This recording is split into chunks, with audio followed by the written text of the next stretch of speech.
Good afternoon, students. Welcome to your social science class. Today we are going to begin with a new chapter of civics, that is electoral politics.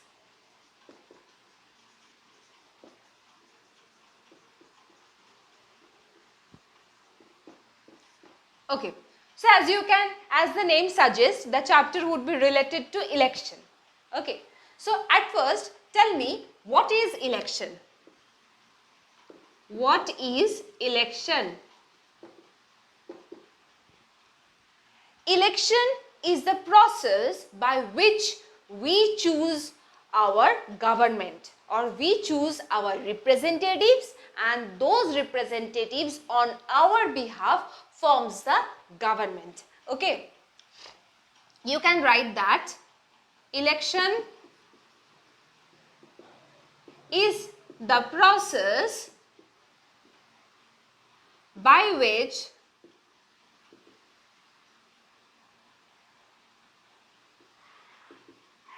a government is formed.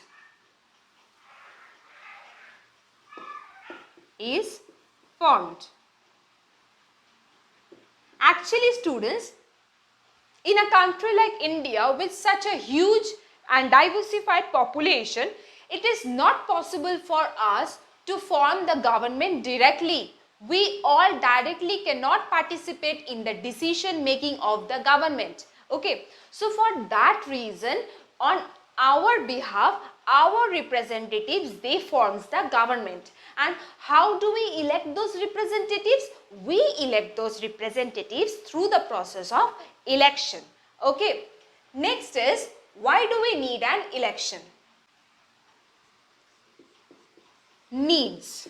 Okay, now we need election first of all to choose the representative who will make law for us. Okay, we need election to choose the representative who would make laws for us. Next is, election is a process by which we can participate in the decision making of the government. Okay, election is a process, or you can also say that we need election to participate in the decision making of the government. We need election to participate in the decision making of the government. Okay, so this is the second need. What about the third need? Thirdly, we need election to participate or to choose the representative, or to choose the government or the person who would formulate the policies for us. We need election to choose the government who would make policies for us.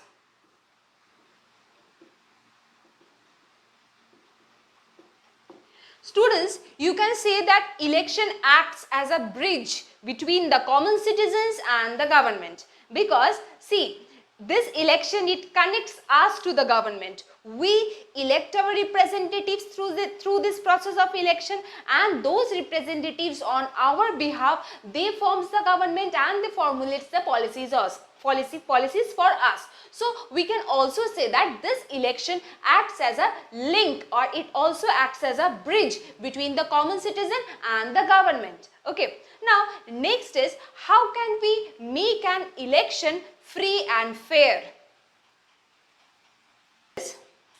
An election can be considered as a free and fair, or you can say that election can be considered as a democratic one when everyone gets a scope to participate in the election, irrespective of their caste, creed, gender and religion. Okay, when everyone equally gets a scope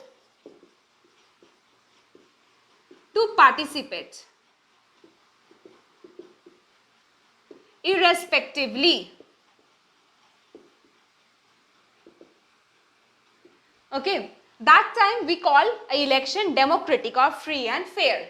Next is when we have adequate options at front of us to or adequate options of representatives at front of us, that time also we can consider an election as democratic or free and fair. When people have adequate options of representatives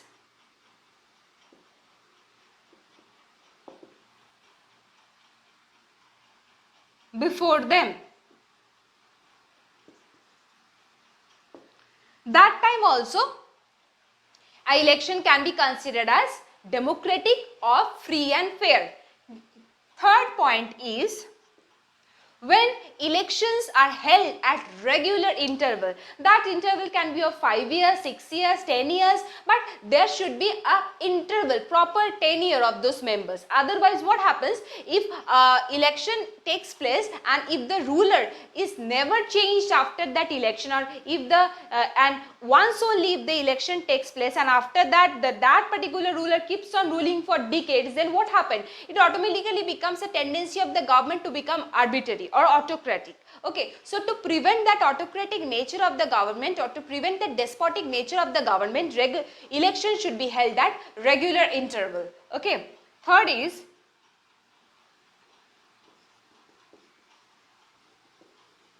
elections should be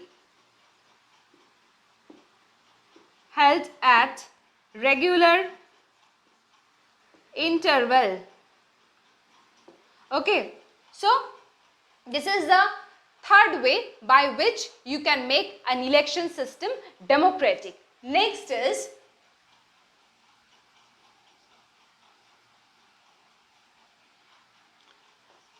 when the people or when the representative whom we the common people actually prefer, when those people gets a scope to stand in the election, that time also an election is democratic. When the candidates truly preferred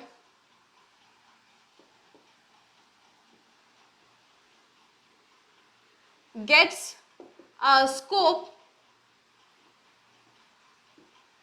to participate in election,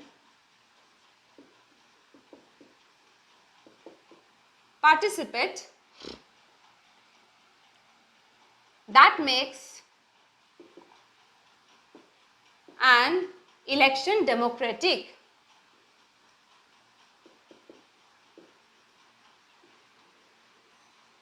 When the candidate whom you actually like, that person gets to stand in the election, that time also the election becomes democratic. Now, next comes the fifth point. When elections are held in a free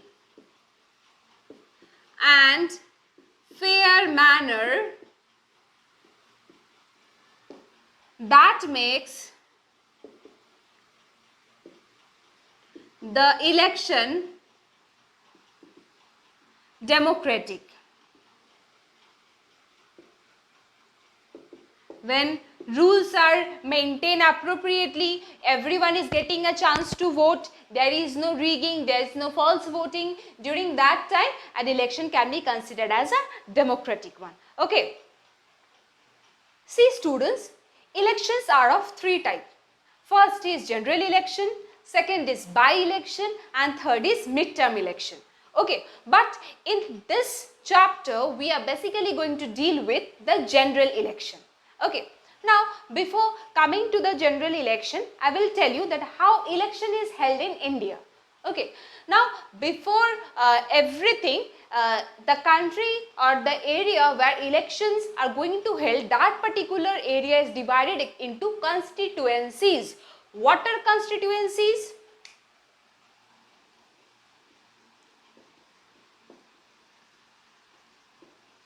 What are constituencies? Constituencies are when you can say that when an area is divided geographically according to the population and then elections are held, that is called a constituency. Okay. Now constituency can be electoral constituency, it can also be reserved constituencies. Okay. Now how were these areas divided?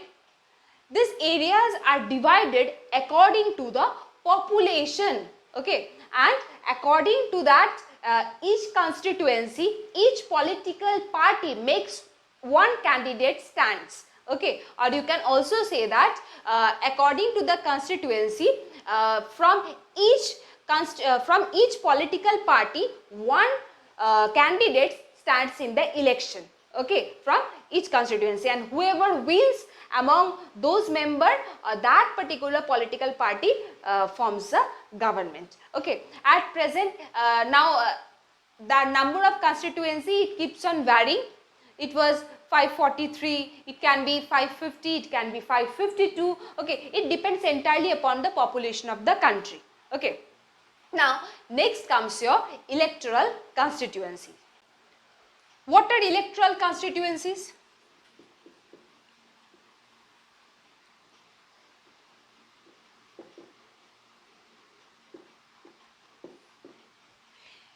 Electoral constituencies means when a particular area is divided into various geographical parts, okay, according to the population, and from every constituency each political party makes one candidate stand in the election, and if that candidate wins, he or she becomes the member of the legislative assembly or the member of the parliament, then that time it is called an electoral constituency.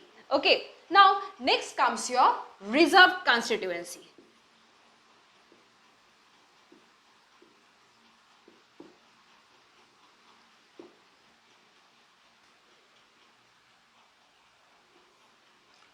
What a reserved constituency? See students, the backward classes has been always victimized in our country. So to prevent that exploitation of the backward classes, and so that the backward classes also get proper representation in the society, for that the makers of our constitution took up the initiative of forming reserved constituency.